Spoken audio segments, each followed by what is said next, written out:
In 2003, a man named Kim, a 50-year-old resident of North Korea in Nampo City, heard a Christian broadcast sermon by chance.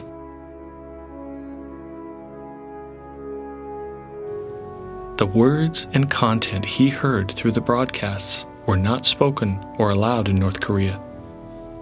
Kim became curious and began to listen to the broadcasts, and over time became a believer in God. While listening to the broadcasts, Kim took careful notes, and after 4 months, his notes totaled over 700 pages. Later, after getting a hold of a Bible, Kim studied it for 5 months. Finally, Kim came to understand most of the Bible content and purpose. During that time, Kim was overwhelmed with joy that he found in God's Word. With the conviction of faith, Kim began to share the gospel to his wife and to his 2 sons who were in their 20s. Kim shared the Bible stories that he had learned with his close friends, relatives, and neighbors, but did not mention that it was the gospel of Jesus Christ.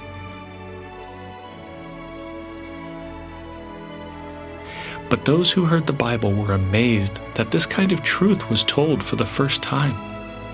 And because Kim shared the gospel as a philosophy, they accepted the gospel without any sense of resistance. Those who accepted the gospel through Kim began to share the gospel to people around them.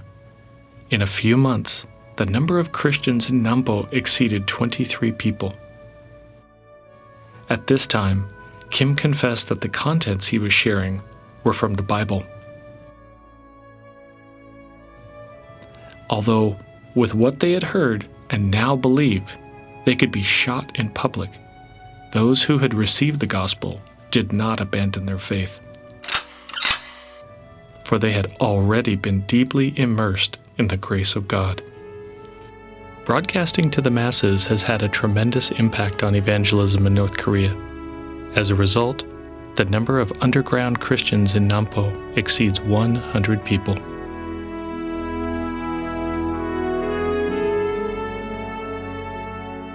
One day, a college student attending an underground church spoke about the Bible, while unknown to him, a security officer from the Nampo city was eavesdropping. A case was opened and sent from the center up to the head of the political party, where he was placed undercover for over a year.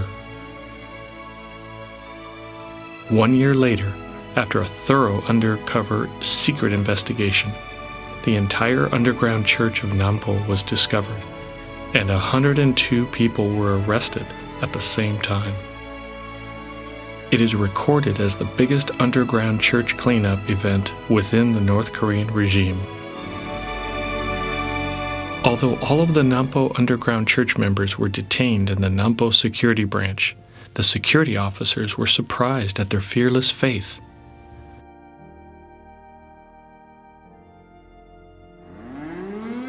At 12 o'clock in the afternoon, when a siren goes off to announce the noon hour, all of the underground church members who had been imprisoned in a cell joined together and prayed in a loud voice the Lord's Prayer.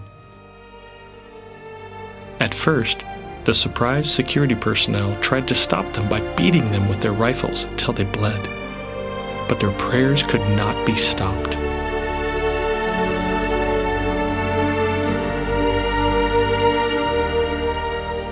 Tragically, of the 102 people arrested, 40 were secretly executed for illegally viewing South Korean videos, hiding the real reason that they believed in Jesus.